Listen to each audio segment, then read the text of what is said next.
Now, in this Discourse 52, we will have some more reflections on Pratyahara, which we examined in the previous discourse.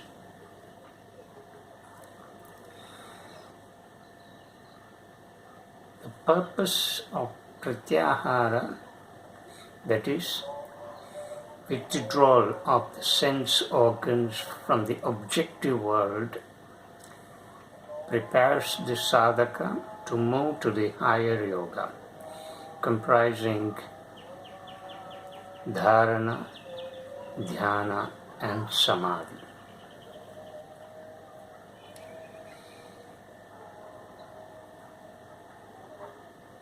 We can then examine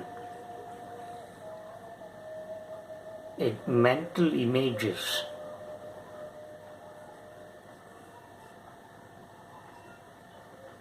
that can be categorized into three kinds. The first is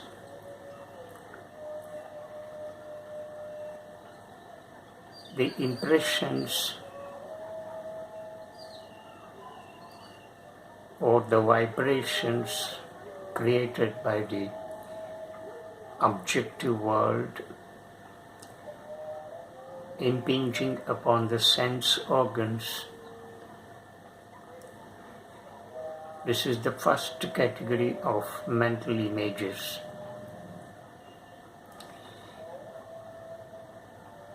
That is, when we come into contact with the objective world, it creates impressions through vibrations, and that in turn will impinge upon the sense organs. So this is the first kind of mental images that cause disturbances in the mind. And this happens in the wakeful state.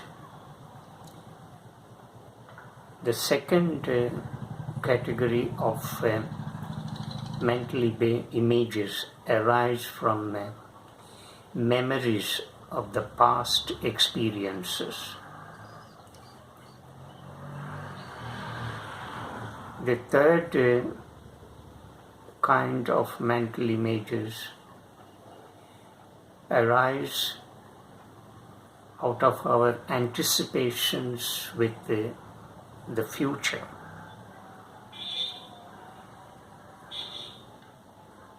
The second and third categories, namely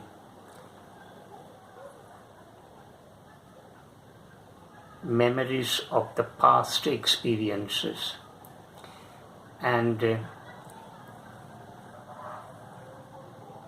anticipations with the future, or outside the contact with the objective world.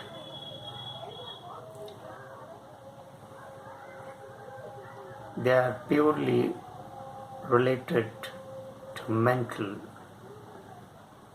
In other words, they are mental images. The second category and third category can be controlled or eliminated by dharana and dhyana. But the first one, that is the images created by contact with the outside world,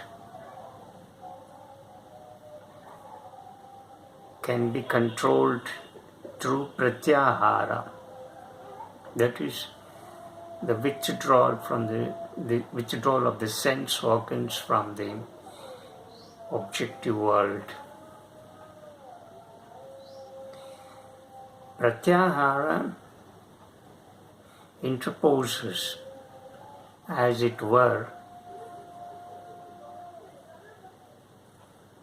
a shutter between them, the sense organs and the mind. Therefore,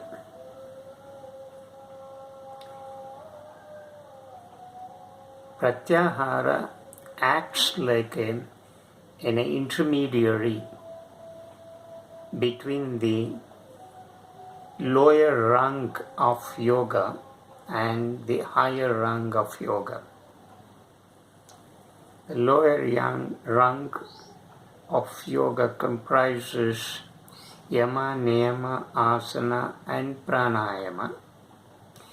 The higher yoga consists of dharana, dhyana and samadhi. So in between these two rungs of yoga, the lower and the higher, Pratyahara acts like an intermediary. In other words, it prepares the sadhaka to move from the lower to the higher. But how to achieve this withdrawal of the sense organs from the objective world? Not by control. By controlling the sense organs, you cannot withdraw from the contact with the objective world. It will bounce. And you need to have a conflict with the sense organs. Every time you want to control the sense organs, they may come under your control, but they would react strongly.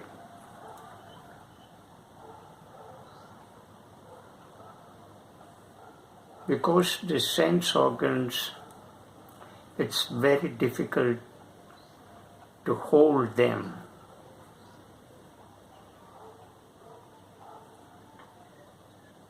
So a proper understanding of the sense organs is necessary here. As the speaker has already said, we can use two tools to bring these sense organs under your control, or to make the sense organs not to have any contact with the objective world. Withdraw the sense organs from the objective world.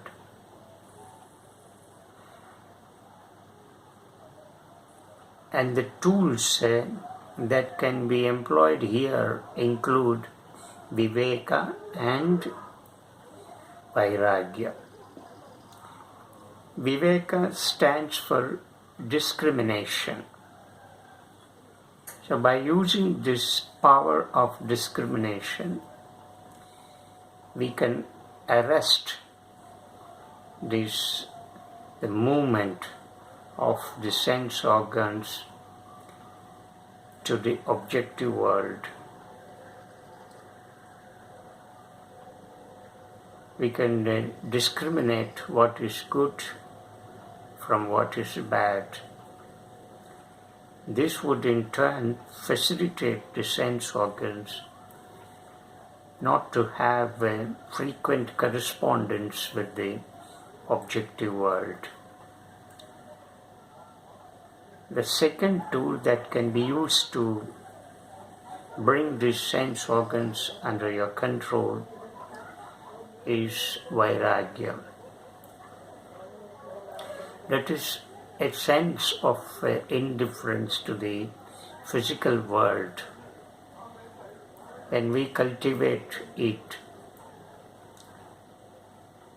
then the sense organs cannot have a free play in the objective world. Vairagya is a powerful virtue, and true Vairagya, the free wandering of sense organs in the physical world, can be brought under the control, and not by any other method, forcible method. You can bring these sense organs under the control. So by constantly employing and using these two tools, these two virtues, namely Viveka and Vairagya, we can check the free play of these sense organs in the physical world. Thereby, more mental images can be arrested, and they need not be produced, as we have learned that sense organs are the potential causes for producing series of mental images in our mind. And this happens in the wakeful state. If this can be done, then we can move to the next anga, that is called dharana, and the following one, that is dhyana.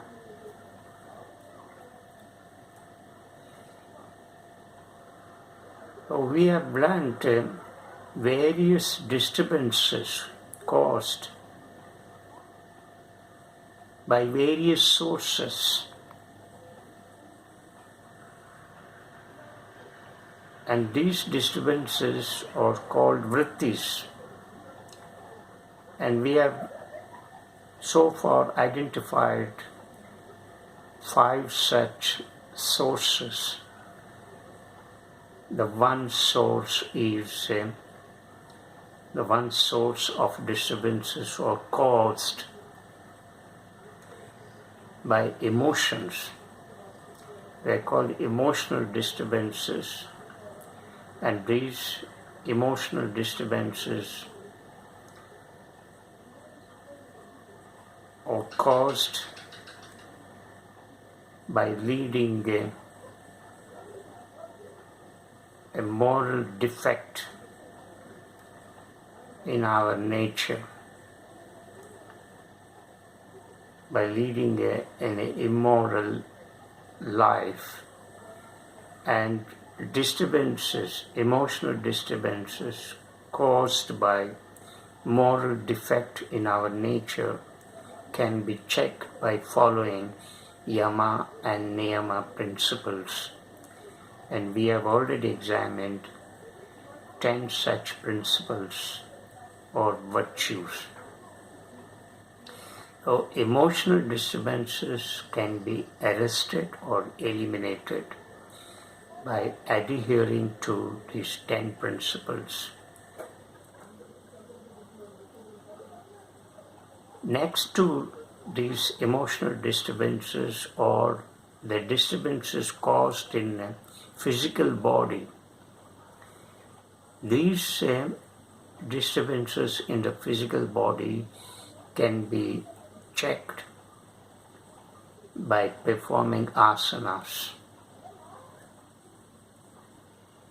So asanas can create stability in our body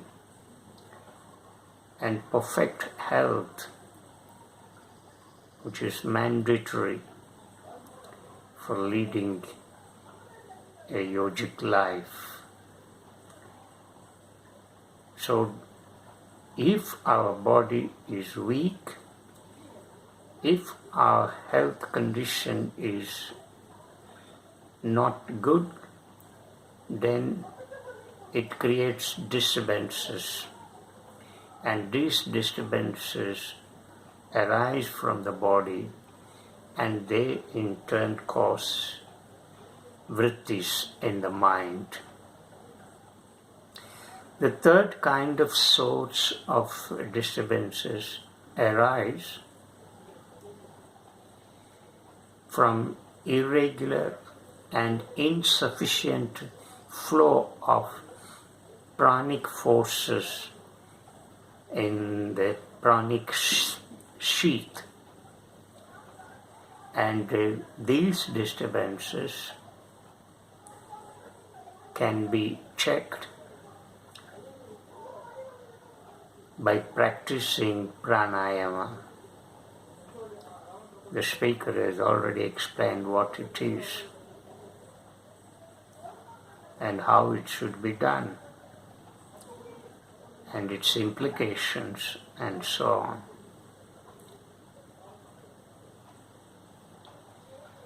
And the fifth kind of disturbances come from the contact of the sense organs with the objects and things in the physical world.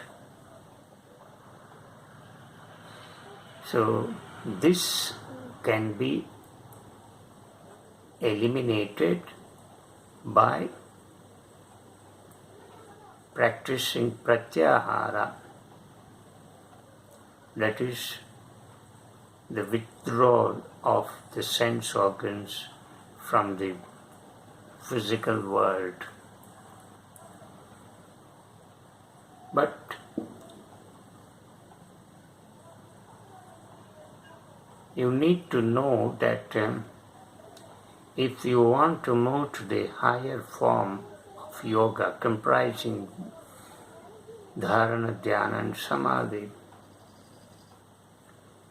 there is no other way than to bring these sense organs under control.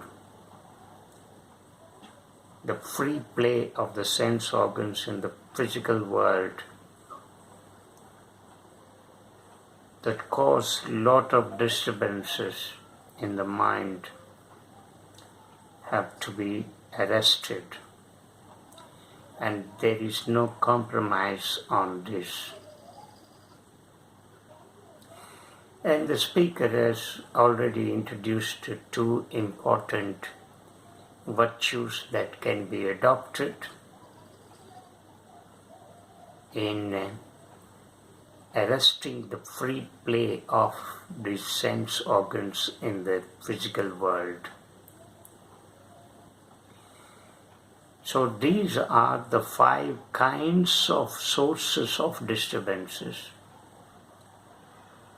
that create vrittis in the mind, and each kind of disturbances can be checked by a particular limb.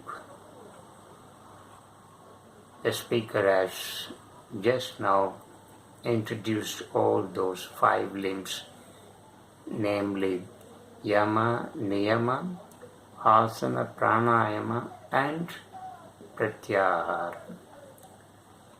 But all these 5 angas belong to the external yoga because they deal with the external aspects of our body and mind.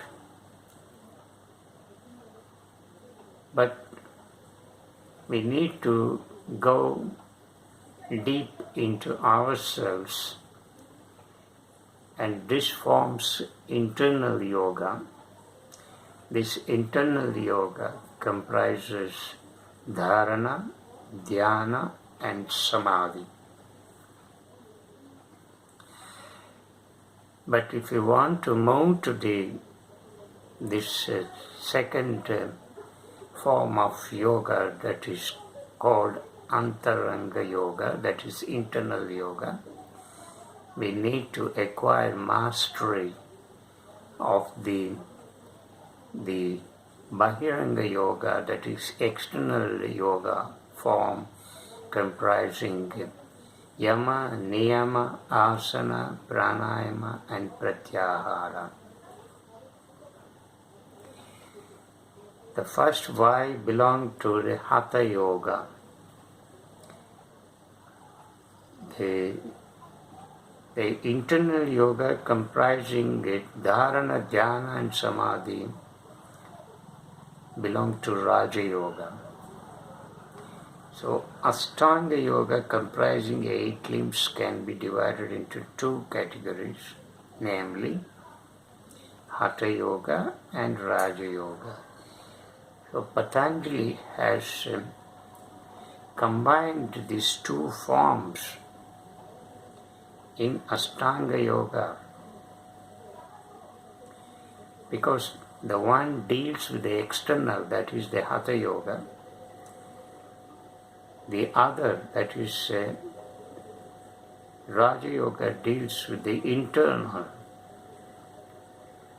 These 2 must be combined, the external and the internal.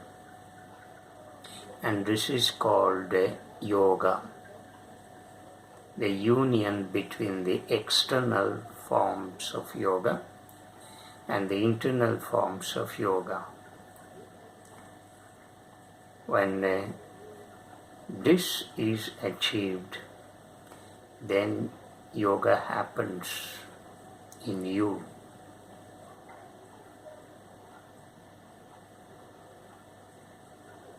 So in this discourse, we have learnt the 5 kinds of disturbances and how these 5 kinds of disturbances can be arrested